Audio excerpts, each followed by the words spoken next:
We're going to hear from a couple of speakers this afternoon, so we want to start by welcoming Dr. Sheila Dinan, and she's going to come and introduce our guest presenter. Thank you.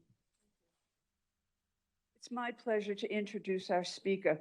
Merida is the coordinator of crisis intervention services at Morristown Medical Center, which is part of the Atlantic Health System.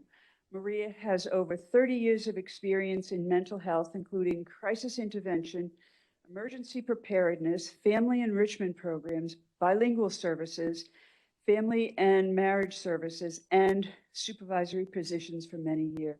Maria will speak for approximately 30 minutes, and at the end of that, she will entertain all of your questions. And I do have some information that she did bring, and if you would like any of it, just contact me. I will have to do some copying so that we can give everybody who needs or wants the information. So Maria, welcome to Hudson County Community College, and we thank you for your time and your expertise.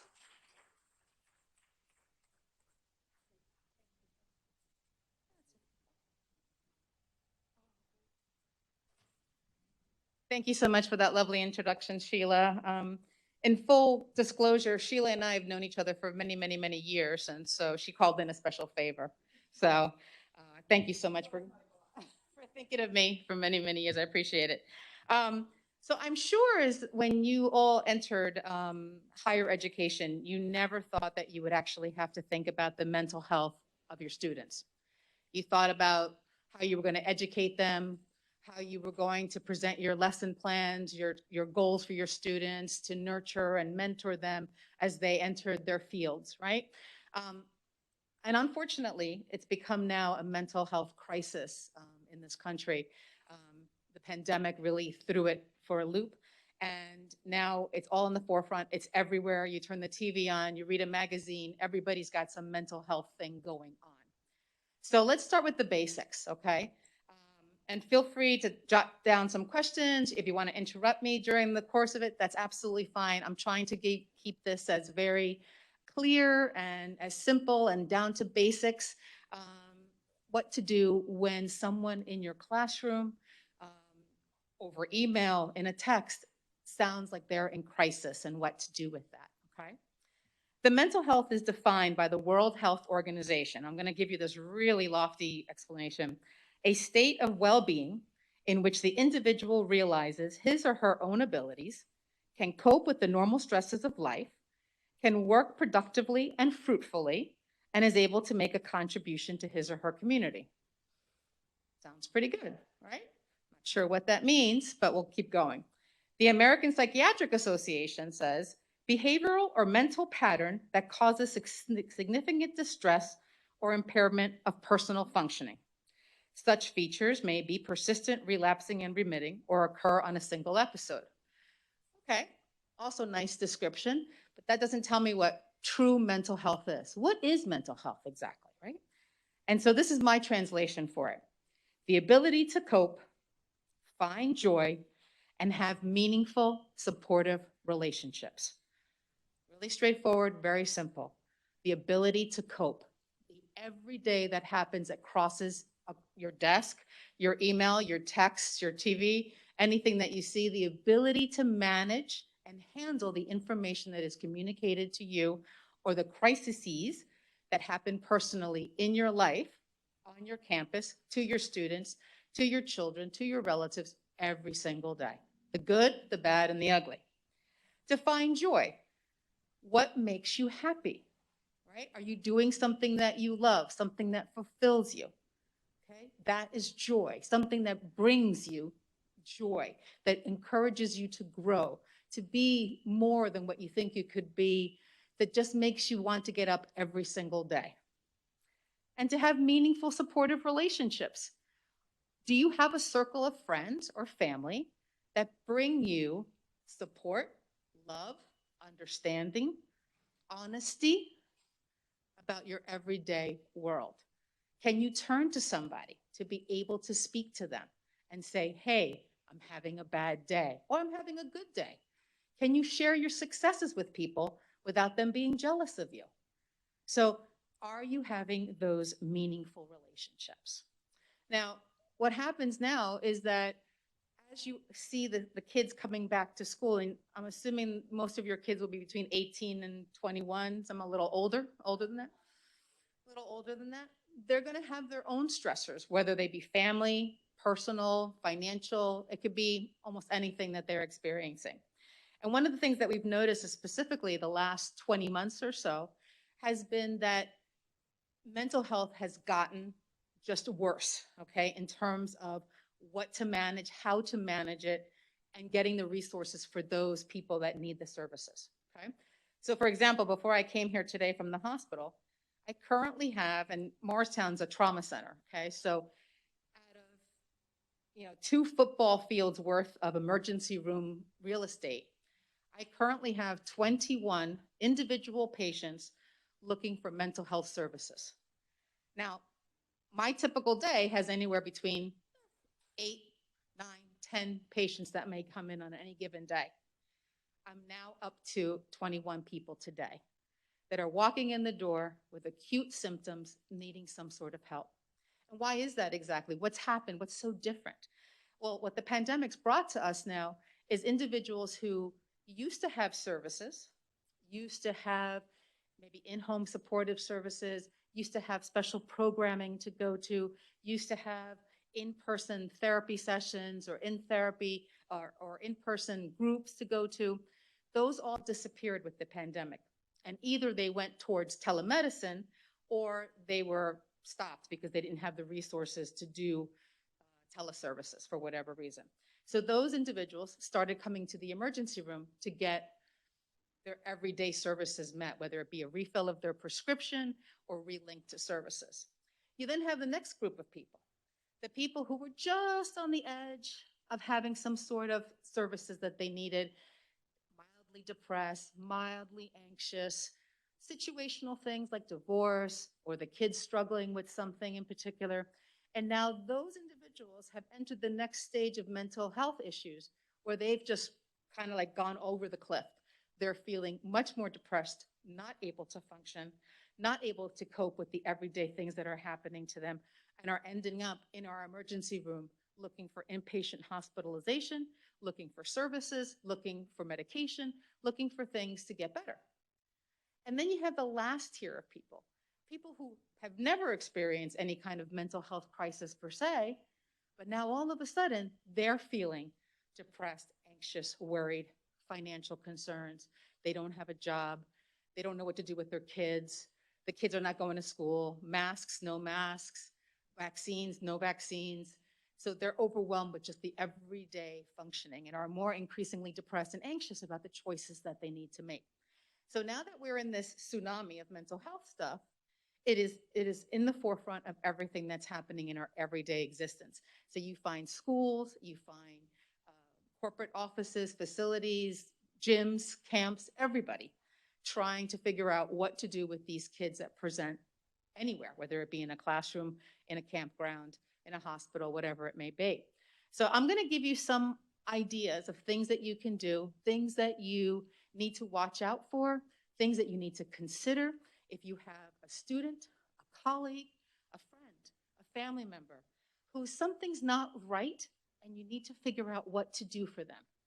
Because the majority of you, I'm assuming, are not in mental health, right? So it doesn't come second nature to you. You know, you might be a philosophy professor, or you might be an engineering professor, or you might be an administrative assistant. It doesn't come natural because you weren't trained to do that. So, but every single person has the capacity to be available to somebody who's in crisis, as long as they know what to do and how to manage it.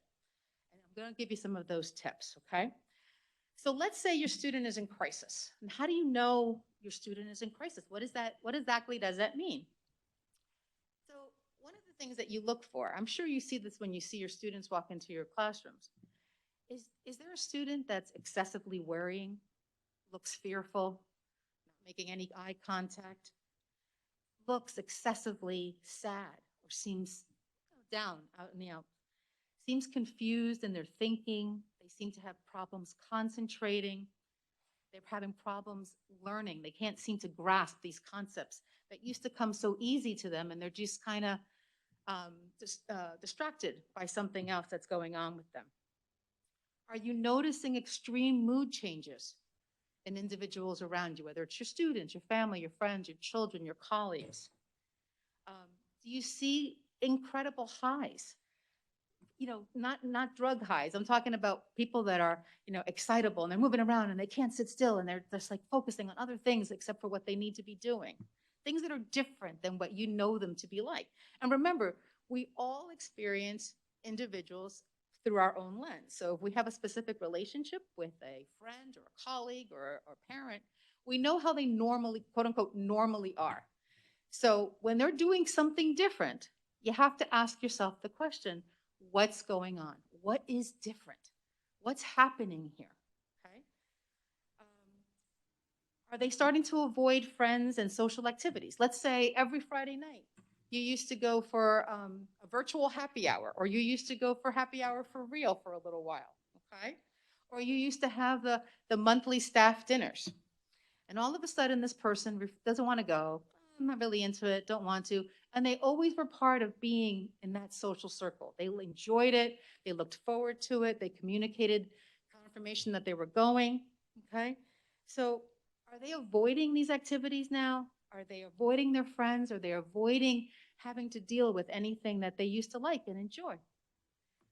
Difficulties understanding or relating to other people. Quick to get into arguments or confrontations. I mean, it's one thing to have political discourse or to have a conversation about debates about theories, but someone who's just unable to, be in a conversation and seems to fly off the handle and is accusatory. Looking at what that behavior is like, what's going on? Something's different than how I've normally had a relationship with this person. Changes in sleep habits. Somebody who says that they were up all night. I've been up all night 3 nights in a row and I can't seem to get to sleep. I've been working on this project. Well, no, that's not okay. You can't go 3 days without sleeping. There has to be something else that's attributing to that. For example, not wanting to eat or eating too much, extreme changes in their weight. And you say, well, everybody gets the pandemic 30. Well, maybe there's more to it. There's something. They're not eating at all. They look very frail, dark circles under their eyes. They don't seem to be doing okay. And the other one is always suspected substance misuse, alcohol or drugs. There's been some studies that have said that people with the pandemic have started to drink more or eat more and use these things as a way to get through because they're home all day. They don't know what else to do. And they don't have to drive anywhere. They don't have to do anything. So it becomes part of their habits. So being suspicious of this behavior is something new that they never used to do before. Somebody who used to be a one drink and then I got to go home kind of person versus somebody who's having 3 or 4 drinks when you're at an event. Okay.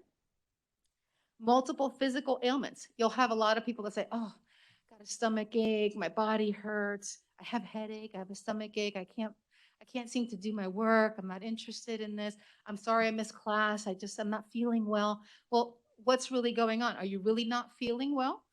Do you need to go to the health center and get a COVID swab? Do you need to go to the primary care doctor and figure out if there's something else going on with you medically? Or is it more of a psychosomatic illness, meaning that that's how you're coping, that your body's telling you there's something wrong, whether you're depressed or you're anxious and your body's reacting to all the things that are going on with you? And the number one question, is that person thinking about suicide? Now that's where we get to the scary point in the whole thing. Because most people will not tell you they're going to kill themselves. Most people will go along and say, everything's fine, everything's fine, everything's fine, until the day that it's not. And then you sit back and try to figure out what happened. Why did it happen? I don't understand. I just saw them yesterday. So the thinking process starts to begin with suicide as the crisis starts to build with all the other symptoms I just gave you. All right? So once you get to that point where, is this person thinking about suicide? And what does that mean, thinking about suicide? You have everything from, I just wish I wasn't here. I hate this final. I might as well just kill myself.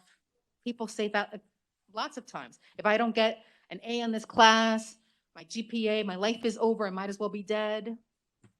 Any college campus says that on a regular basis. The difference is that nowadays, that statement or those statements that weren't serious 30 years ago are taking serious now. And people hear that statement, they will call, whether it be an emergency hotline, a suicide hotline, your local campus counseling center, security, police, and report that somebody has made that statement. But on some level, we need to investigate what that statement means. Because when you use that statement, it is a window for there's something else going on behind that. And you need to figure out what that is. And I'm not meaning you specifically figure that out, but you keep it on your radar to say, hey, I need to make contact. I need to figure out what to do for this person. Who can I put that person to? So at that point, it's escalating to the next level and looking for those warning signs. The warning signs, threats or comments about killing themselves, it's also known as suicidal ideation, can begin with something as simple as, I wish I wasn't here, but can become more overt and dangerous. These are people who are noticeably more aggressive. They're dramatic in their mood swings. They might be talking or writing or thinking about death. And for those that are English professors or have been in any English classes, many, many people like to write about death or their experiences or things that they've been through. And so sometimes reading those and saying, what is that about? And if anything that's concerning in the writing or in the text of whatever literature thing that they may be doing or an assignment that they may be doing, you need to ask the question just to make sure, are you okay? Impulsive or reckless behavior. If you notice somebody in the middle of 100-degree weather and they have long sleeves, you can be a little suspicious. It's called self-harm. People who do things to change how they feel. And it could be something as simple as a pin to a pencil to a scissor to a knife. It could be all kinds of those things when it comes to self-harm.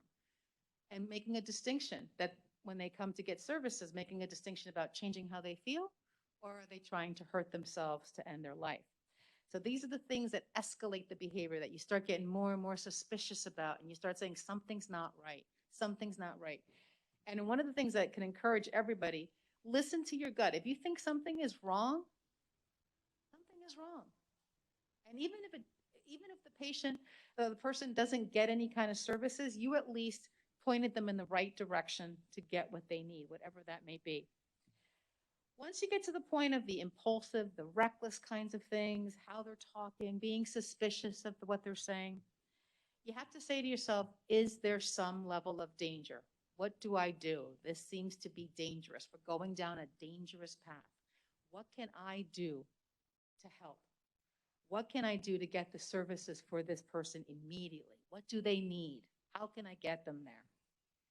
So you start asking yourself, anyone that's exhibiting any of the behaviors I've just said, whether it's mood swings or talking or impulsive or reckless behavior, they're not sleeping, they're not eating, there's substance abuse, there's something. This person needs help immediately.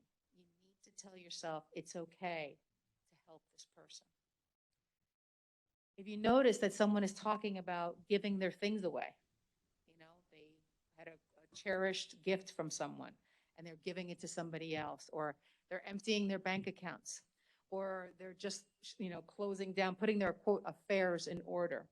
It can be suspicious. Now, you're not going to see that with college kids necessarily, but with an older population, you definitely will. Saying goodbye to friends and families, especially now with social media, especially with texts and with social media postings, Facebook or Snapchats, kids especially will do a tremendous amount of things that they will put in these platforms to communicate how they're feeling because they feel like they can just put it out in the universe and it's going to be fine that way. Being alert to those texts, those emails, anything that you get that comes across your desk that you say to yourself, something's not right. I need to figure this out. Mood shift, you'll see mood shifts from like tragic, despairing, being upset all the time to almost this complete calm. Yep, I'm good. That was last week. I'm fine now. Be suspicious of that. Nobody goes from one extreme to the other that quickly and that everything is fine, especially if they've been in crisis for a period of time. planning, buying, stealing, looking around to get things to complete suicide. I'm talking about things as rope, as an example, trying to purchase a weapon, trying to collect medications, over the counter or prescriptions. Very common to be able to do that. And the younger people, when they don't have financial resources, will do other resources to be able to complete suicide if that's what they need to do. So being alert to those things, just having almost like a third ear to what people are saying to you, how they're saying it, how they're communicating their thoughts and their feelings will help tremendously to make sure we safeguard a lot of our youth and a lot of our young adults and even older about themselves. Let's talk about risk factors for suicide. Research has found that 54% of people who died by suicide did not have a known mental health condition. That's the population of people that I was speaking about before, the ones that really never had any problems, and then all of a sudden a huge thing like a pandemic came around, and all of a sudden you start seeing the cracks. Now they need help, now they're desperate, and some of them have committed suicide. So that's 54%. That's half of our population is feeling like that. And so we need to keep an eye on them. What other risk factors are there? And many, I'm not sure to what degree many of you know the history of some of your students, or is that shared, or any of those kinds of things. Highly unlikely. But if you happen to know because you've gotten close to some of your students, a family history of suicide puts that person at risk. History of substance abuse puts the person at risk. Access to firearms. The pandemic pushed people over, concerning about, remember all those early images of people fighting over paper towels and toilet papers and those things? It pushed people on edge. Gun rates went up once people thought that their lives were at risk and they weren't going to have the services or the things that they needed. A chronic medical illness. Many times in the emergency room, somebody who comes in with a chronic medical illness, maybe an immune disorder, multiple sclerosis, Parkinson's, they're tired of feeling the way that they're feeling. And they will tell you, I just want to die. I cannot live this way. It's important if you have family or friends or a student who's struggling, just trying to get around campus with their medical issue. Are you okay? Gender. Women will attempt suicide more, but men are 4 times more likely to die by suicide. Women tend to do overdose. Men tend to use hanging or guns. That's changed quite a bit in the last few years. More and more women have upped the ante as well. But men will definitely will more likely successful at suicide, unfortunately. Any history of trauma or abuse? We have many, many, many people who suffer from post-traumatic stress disorder, people who have suffered unspeakable traumas, whether they were refugees in a refugee camp, whether they were in military, whether they were raped on campus, whether they had horrible childhood experiences, they have a history of trauma or abuse. Look for themes of those things in their writings, in their projects, and the things that they talk about. That will give you information about them without them even telling you what's going on with them. Prolonged stress is also a risk factor for suicide. Most people can handle a situation 6 to 8 weeks in general. You know, after that 6 or 8 week period, remember the initial part of the pandemic, it wasn't too bad. We learned to cook, we learned to watch TikTok, we learned to play family board games, we learned to do puzzles.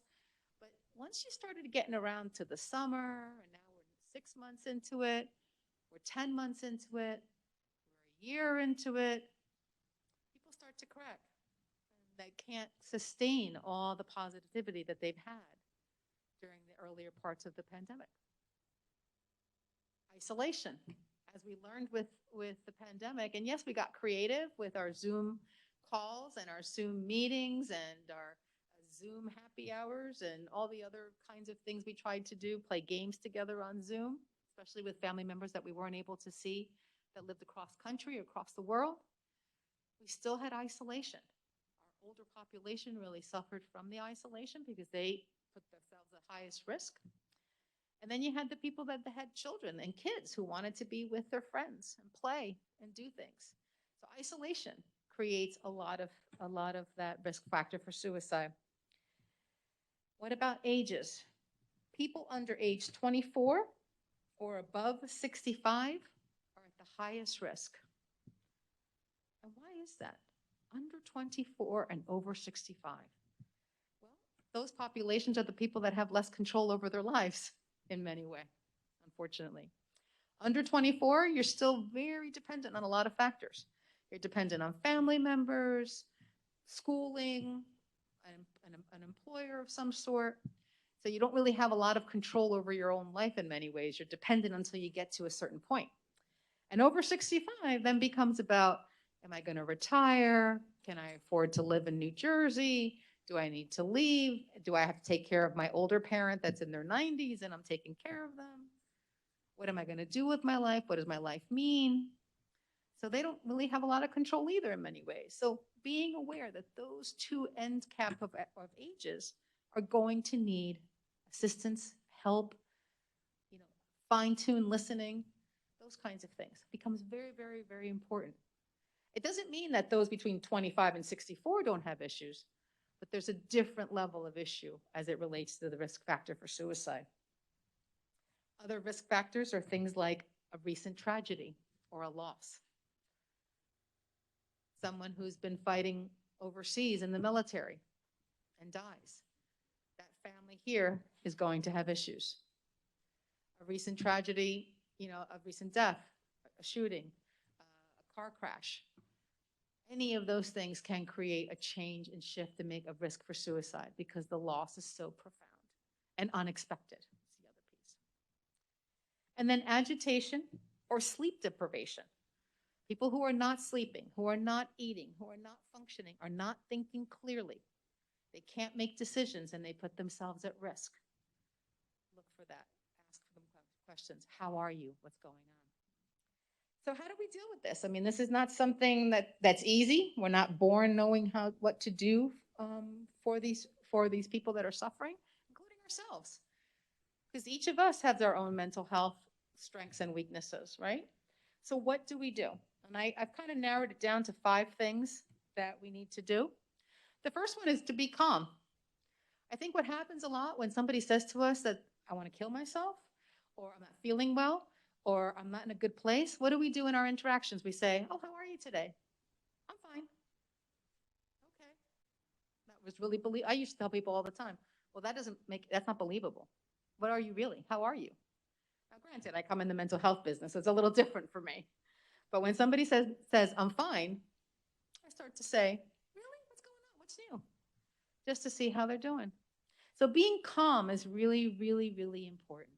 Because if they notice that you're anxious, that you're nervous, that you're worried, that you're avoidant, that you're not making eye contact, that you're not doing those things, they're going to be like, oh, I can't tell this person what I'm feeling. This person can't handle what I'm going to say. I better protect this person from my feelings. So you being calm will be very, very important. Acknowledging them. You seem to be going through something. Your job is to listen to them. Hey, how are you? How's it going? It's really, really important that you don't comment on what they're telling you, or dismiss what they're telling you, or condescend to what they're telling you. And the number one thing I tell people all the time is, and don't promise them that things are going to get better, because they can't see that right now. They're in such pain, they cannot see that things are going to get better. Okay? So your job is just to acknowledge, I'm concerned that you're going through something. So that's the acknowledgement part. Ask them, how can I help? And based on their answer, and so far what you know about what it means to be in a crisis, the warning signs, the imminent danger, and the risk factors, think about a plan. How can I help? What would be the best thing to do for this person at this moment? And it doesn't have to be a big thing. Sometimes it could just be holding their hand or listening to them until you get enough wherewithal to figure out how you can connect them to what they really need. Remember, you are their first face of hope. Okay? So if they have enough courage to tell you that I'm going through this or that, you need to carry the hope until you get them to where they need to be, wherever that may be. The counseling center, a family member, a friend, somebody, until you're able to carry that, give that away. But you have to be that face of hope in that moment. Call. After you ask them how you can help, call. And you say, all right, are you willing to let me call the counseling center? Are you willing to let me to call a family member? Are you willing to let me call Jersey City Medical Center? Are you willing to let me call Christ Hospital so that they can do a hotline call with you? Are you willing for that? And if they're not willing to get on the phone, it's okay. You call. You sit on the call and you talk to the hotline people. And I gave the numbers to Sheila, so Sheila has those. And those are confidential. You don't really have to give information. They will ask you some basics things. They will try to encourage you to get that person on the phone with them so that they can talk with the person. But you can give them as much information as you have and say, what can I do right now? How can I help? And you will be coached with somebody on the hotline that will coach you about what to say, how to encourage, how to get that person to come with you to the emergency room or the counseling center if you need it. It's not easy. It's not easy. But I promise you, you take 5 minutes, you can make a difference in somebody's life in that 5 minutes. And the last thing, escort them. Walk them to the counseling center. Wait with them until the family member arrives. Be with them until they get what we like to call in my business, hand it off to the next person that can take them to where they need to be. Because that is super important, that you're closing that loop. You were the face of hope in the beginning, and you're at the escort at the end, and they are connected to the services. And literally, all of those things can happen in less than 5 or 10 minutes of you interacting with your student. But you can make a difference in that few minutes. The good thing about it is that you do have resources on campus.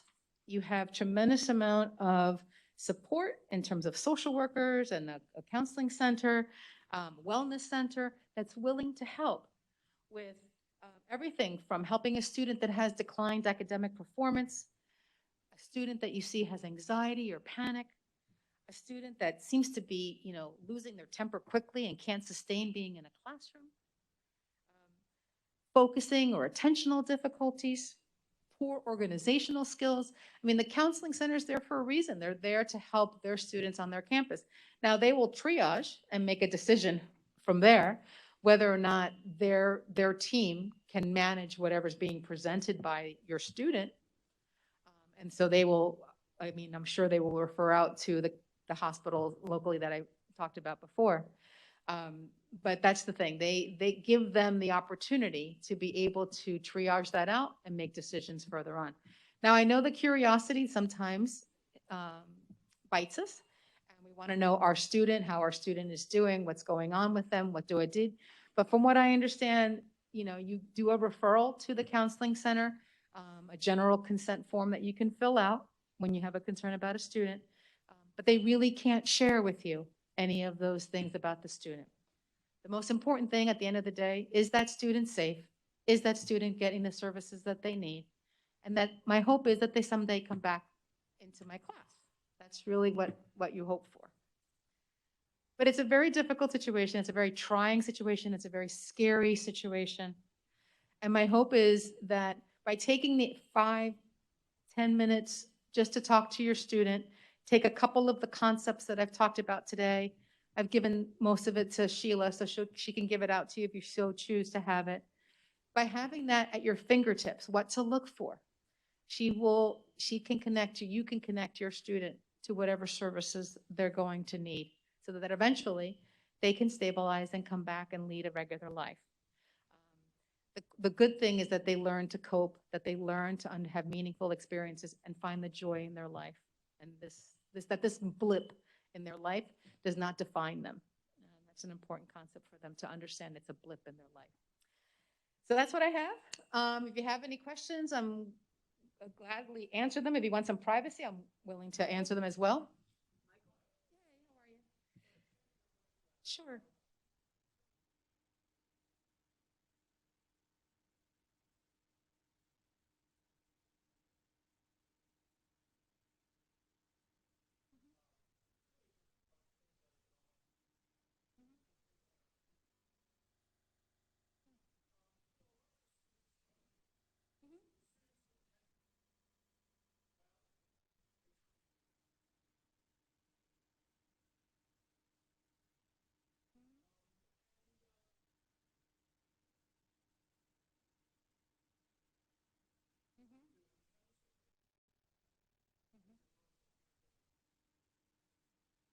Right.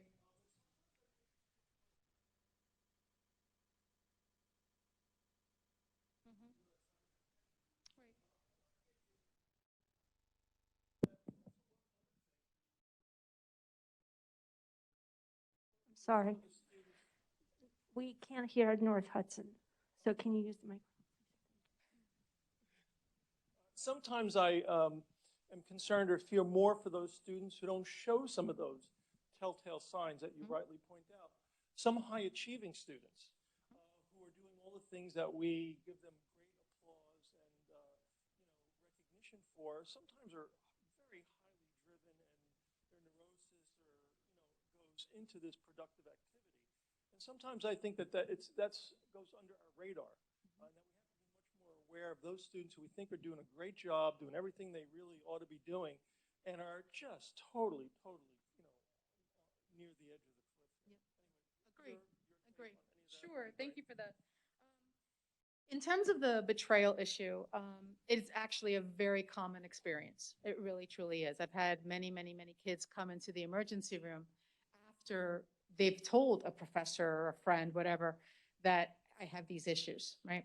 And I think it's important, as professors especially, to keep that boundary with your students and be very clear and fair with them and say, I am here to talk to you, to listen to you, to be with you, but you need to understand that there are certain things, my boundaries are X, Y, and Z.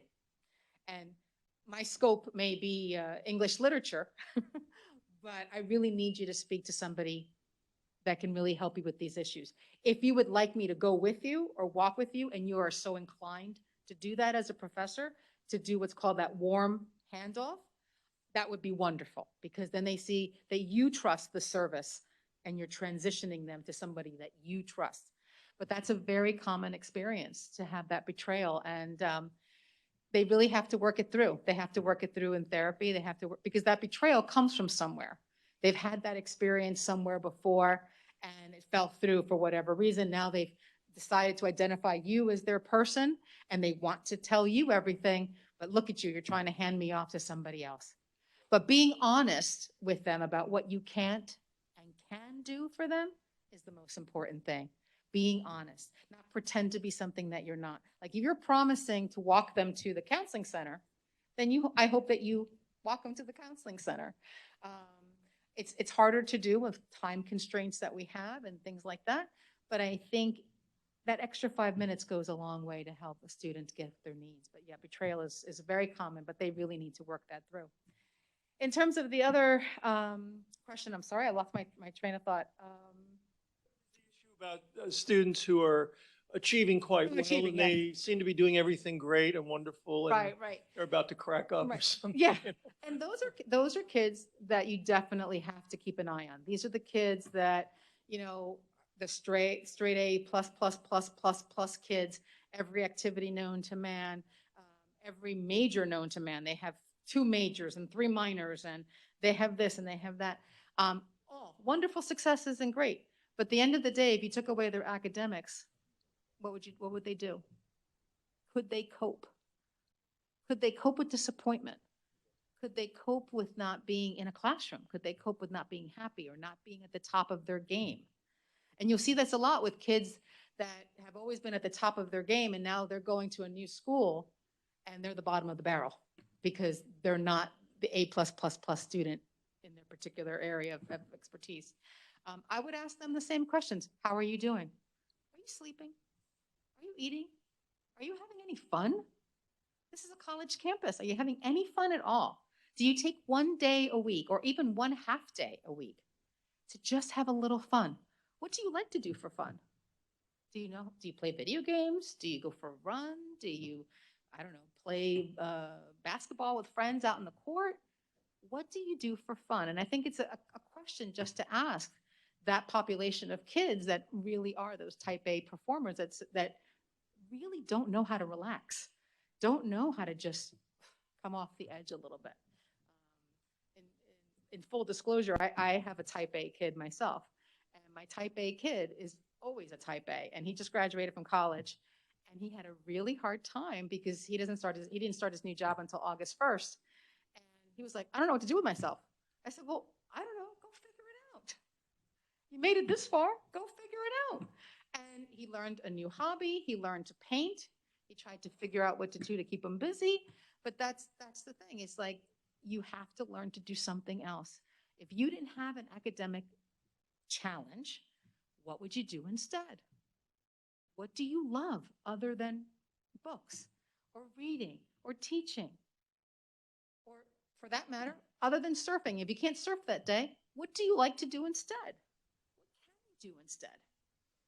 Some of these elite athletes, a lot of people, criticized Simone Biles when she decided that she wasn't going to compete in the Olympics. A type A plus athlete, an elite athlete. What do you mean you can't compete in the Olympics? Well, because she just couldn't. Her head was not in the game, and it was dangerous for her to try to participate in a way that could get her injured. But if she doesn't have gymnastics, what does she have? What else do you do for fun? And you have to ask those kids, just as much as we're worried about the kids that are not performing, who are struggling with attentional issues and so forth. You're right. We have to ask those other kids, what do you do for fun? How do you relax? What do you do? That's the important piece. May I follow up on that? I'm right here. Oh, there. So more often than not, our students are not college kids, actually. They're adults with families and working responsibilities. It's kind of hard to have fun when you're doing all of that. So what would you suggest in those situations? I think you still can have fun, honestly. I mean, if you're a parent, right? If you have families, if you have responsibilities, there is still time to schedule that time. You got to get more creative about it. Is it going for a walk? Is it going for a walk with your family? Is it going to go for ice cream? Is it doing something different than what you normally do that's stressing you out? Sometimes just taking a break from the everyday, sometimes taking a nap works. Sometimes reading, sometimes watching a TV show, something that is different than what you do every day just to decompress. I think we live in a society that keeps us so tightly wound all the time. We're so tightly wound all the time that when we have to stop, we don't know what to do with it. We don't know how to enjoy the downtime. We don't know how to have joy. And that's something that, when I started the lecture, was the ability to cope, find joy, and have meaningful, supportive relationships. You need to check all those boxes. And so, yes, they're older, they're probably financially responsible for a family while still going to school and all these other things. But a couple hours that you focus on something that you enjoy, whatever that may be, can go a long way for nurturing your own family and nurturing yourself at the same time. And we'll just take one more question Sure. for time. Yeah, definitely. You put out a lot of great points. I like the, to some people it might sound harsh, like, oh, go figure it out. But I think you hit it right on the head, because you let people figure themselves out. A lot of it is an identity issue. Yep. Me personally, I tell my students, if you get involved in this club, or if you go to this event and you do a reflection or this and that, that counts as a reflection, or that counts as an assignment, or whatever. It's an opportunity for you to go out, experience, not be so siloed into a routine that after a while is going to get dull. It's going to be shallow and meaningless to you. And it gives you a chance to kind of find your own interest. Like, wow, I didn't know that I liked that event, or I didn't know that this was something of interest to me. Because sometimes you don't even know what you like until you get exposed to it. That's right. Even for my assignments, like for the presentation at the end of the semester, like I make the students do a final paper, but then they also do a presentation based on the final paper. I give them the option, look, if you want to go with a regular regular schmegular PowerPoint, you could do that.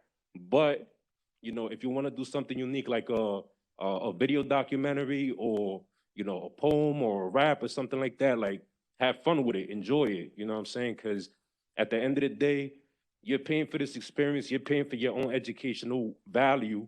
And if this is how you learn best, you should be able to exercise that option. So, you know, kind of encouraging that kind of activity and just like being proactive in finding out whatever your interests are. And a lot of what we do, just to comment on that, a lot of what we do, we're fearful. We're afraid to try something new, something that's out of our comfort zone because we don't know what it's going to feel like. But that's the one chance that you need to take, right?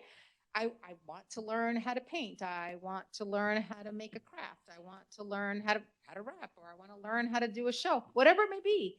That's what's going to make you and grow you as a person. And that's really, at the end of the day, to grow, to change, to cope, to heal, to find joy and have meaningful relationships. Thank you so much. You're welcome. Dr. Dinan, did you want to say a few closing remarks? Just use the microphone, please. Thank you, Maria, for that very extensive, detailed pieces that people need to know. They're not clinical, they're common sense pieces. And for any of you that really want more information, either give me a call or talk to Doreen Pontius, who is the Associate Director of the Mental Health and Wellness. And I can tell you that we have just offered a position to a former employee to come back to be the full-time grant-funded social worker in North Hudson.